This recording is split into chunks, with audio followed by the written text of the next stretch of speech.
नमस्कार अमरावती। स्थानिक स्वराज्य संस्था निवडणुकांचा बिगुल वाजला असताना आता महानगरपालिका निवडणुकीत अनेक पक्ष पदाधिकाऱ्यांनी आपले पक्ष उमेदवारांना निवडून आणण्याकरिता चांगलीच कंबर कसल्याचे दिसून येत आहेत।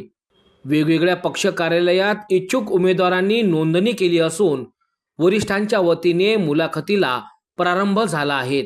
अशात शनिवारी भाजपा कार्यालयात भाजपा वरिष्ठ पदाधिकाऱ्यांनी इच्छुक उमेदवारांची मुलाखत घेतली। अमरावती शहरातील एकूण 22 प्रभागाकरिता 641 भावी उमेदवारांनी आपल्या नावाची नोंदणी केली असून शनिवार 13 डिसेंबर रोजी राजापेठ येथील भाजप पक्ष कार्यालयात इच्छुकांच्या मुलाखतीला सुरुवात करण्यात आली आहे। या दरम्यान कार्यालयात इच्छुक उमेदवारांची गर्दी पाहायला मिळाली। माजी मंत्री प्रवीण पोटे, भाजपा प्रवक्ता शिवराय कुलकर्णी, माजी नगरसेवक तुषार भारतीय, जयंत डेहनकर, संजय कुटे, रवी खांडेकर, शहर अध्यक्ष डॉक्टर नितीन धांडे यांच्या उपस्थितीत मुलाखती घेण्यात आल्या। सकाळपासूनच भारतीय जनता पार्टीच्या कार्यालयात मोठ्या प्रमाणात भावी नगरसेवकांची गर्दी झाल्याचे दिसून येत आहे।